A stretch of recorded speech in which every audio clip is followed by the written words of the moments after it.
हमारे राज्य में इस भारतवर्ष में उपद्रव नहीं पड़ रहा है। अंग्रेज आ जाता चाहे आप जेल कर दें, यहाँ अंग्रेजी थी। मैं 80 साल का बुढ़ा हूँ, मेरे पास सुविधा शुल्क के लिए पैसा नहीं है, परिवार मेरा अलग है, वो बुढ़े हैं। और सरकार कह रहा है, मोदी भी कह रहा है कि पेंशन करेंगे। अरे कब करोगे और कब करोगे? और वैसे कहते हैं 100 दिन का रोजगार है, रोजगार गारंटी का 10 दिन से और 12 दिन से साल का रोजगार नहीं मिलता है। तो आप ही कहे कि हम जाएं तो जाएं कहाँ?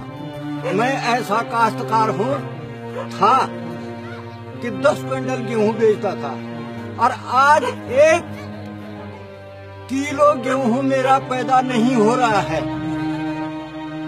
हमारी सरकार ने हाथी, बंदर, भालू ये सब चीज नुकसान के लिए भेज दिए हैं। इसे तो अंग्रेज का राज भला था, वो तो कहता था कि खेती रक्षा करो।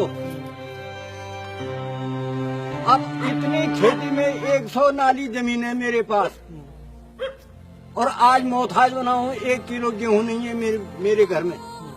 तो आप ही बताइए जाएं तो जाएं कहाँ और कैसे जिए हम? केले के बड़े बड़े बगीचे थे, आज वो खत्म कर रखे हैं और रो रहे हैं अपनी दशा के लिए। हाथी ने सब केले खत्म कर दिए, हाथी ने जो पट कर दी, खेती कुछ नहीं है। और करते हैं मोल लगा के लेते भी हैं, बीज लेते हैं, मगर तब तक हाथी और बंदर और भालू साफ कर जाते हैं। और सरकार क्या कह रही है कि भाई पलायन हो रहे हैं लोग, पलायन हो रहे हैं लोग, पलायन हो रहे हैं। अरे भाई यहाँ जब तुम हमको खुद रहने के लिए नहीं टिकने दे रहे हो, भालू, बंदर, हाथी सब यहाँ छोड़ रखे हैं, तो हम जाएं तो जाएं कहाँ? भाई मजदूरी भी वही होती है, आदमी भीख भी वही मांगता है, रोटी भी वही मांगता है जहाँ मुनीसर रहते हैं। अब जब यहाँ कोई रोटी का कोई साधन ही नहीं है तो यहाँ से जाएगा ही। हमारे गांव में लाखों टन अनाज होता था और आज 1 किलो भी अनाज किसी के पास नहीं है पूरे गांव में। अब बुढ़े आदमी के लिए दिहाड़ी भी नहीं है। जब खेती में कुछ नहीं हो रहा है तो मैं दिहाड़ी करता, तो दिहाड़ी भी कहाँ से करें? पहाड़ मार दो क्या भारी होना है। और सुनने में आया कि पेंशन होती है, बूढ़े आदमी की पेंशन होती है, तो पता नहीं भाई कहीं सुविधा सुलभ की जरूरत पड़ती है। आपको नहीं मिलती पेंशन? नहीं, मुझको पेंशन नहीं मिलती है। 80 साल की मेरी उम्र हो चुकी है और हमारे नेता लोग कह रहे हैं कि गांव से लोग सब पलायन कर रहे हैं, पलायन कर रहे हैं। अरे भाई गांव में किस आधार से रहे हम? क्या हमारा गांव का बदलाव हो जाता? तो बदलाव तो सपने में भी नहीं हो सकता है। ये सब नेताओं की बकवासबाजी है। ये एक नेता आते हैं, लुभाना दे जाते हैं और फिर उनका 5 साल तक पता ही नहीं चलता है। 5 साल के बाद कभी आते हैं वो, जब फिर वोट का टाइम हो जाता है। किसके पास जाएं? तो साहब ऐसा है कि ये गवर्नमेंट हमें जहर देके मार देना चाहिए।